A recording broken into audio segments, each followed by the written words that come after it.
ঝুঁকিপূর্ণ ডাউকি ফল্টের কারণে ভূমিকম্পের উচ্চ ঝুঁকিতে সুনামগঞ্জ। হাওড় জলাশয় ও পুকুর ভরাট করে অপরিকল্পিত নগরায়ন, বিল্ডিং কোড না মেনে বহুতল ভবন নির্মাণ সহ একাধিক কারণে ঝুঁকিতে সুনামগঞ্জ শহরবাসী। বিশেষজ্ঞরা বলছেন, এখনই কার্যকর পদক্ষেপ না নিলে মাঝারি ধরনের ভূকম্পেই হতে পারে বড় ধরনের ক্ষয়ক্ষতি। সুনামগঞ্জ শহর থেকে ৬০ কিলোমিটার দূরে ডাউকি ফল্টের অবস্থান।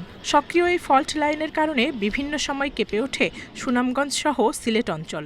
টেকটনিক কিনারে এই প্লেটের অবস্থান হওয়ায় ভারতের আসাম ও মেঘালয় রাজ্য এবং বাংলাদেশের উত্তর পূর্বাঞ্চল সিলেট সুনামগঞ্জ রয়েছে উচ্চ ঝুঁকিতে।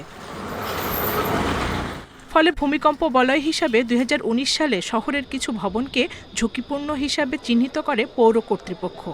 এর মধ্যে জেলা সদর হাসপাতালের নতুন বহুতল ভবন সহ শতাধিক ঝুঁকিপূর্ণ ভবন রয়েছে। ধারণা মতে শতাধিকেরও বেশি ভবনের পৌরসভার ঝুঁকিপূর্ণ আছে এবং আমাদের প্রশাসক মহোদয়ের নির্দেশে আমরা এই ঝুঁকিপূর্ণ ভবনের তালিকা করছি এবং আমরা বিল্ডিং কোডে আমরা যথাযথ ব্যবস্থা গ্রহণের চেষ্টা করব।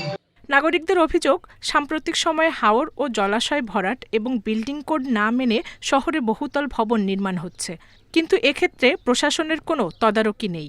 পুকুর এবং জলাশয় ভরাট করে সম্প্রতি যেভাবে বহুতল ভবন নির্মাণ করা হচ্ছে, এদের বেশিরভাগই নীতিমালা না মেনে করা হচ্ছে। ভূমিকম্পের প্রবণতা অনেক বেড়ে গেছে, যে কারণে আমরা সবসময় নিরাপত্তাহীনতায় ভুগি।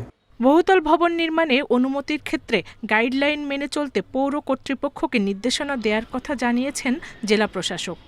অন্যান্য যদি ঝুঁকিপূর্ণ কিংবা ভূমিকম্প সহনীয় কিংবা এই ধরনের যে বিধিবিধান আছে তা প্রতিপালন না করে যে ভবনসমূহ নির্মাণ করা হয়েছে, সেই ধরনের যারা মালিক, ভবন মালিক, তাদেরকেও আমরা পৌর প্রশাসনের মাধ্যমে সতর্ক করার জন্য বলেছি। চলতি বছরের ২১ সেপ্টেম্বর সুনামগঞ্জ ও সিলেট এলাকায় মৃদু ভূমিকম্প অনুভূত হয়, যার উৎপত্তিস্থল ছিল সুনামগঞ্জের ছাতকে। Independent news.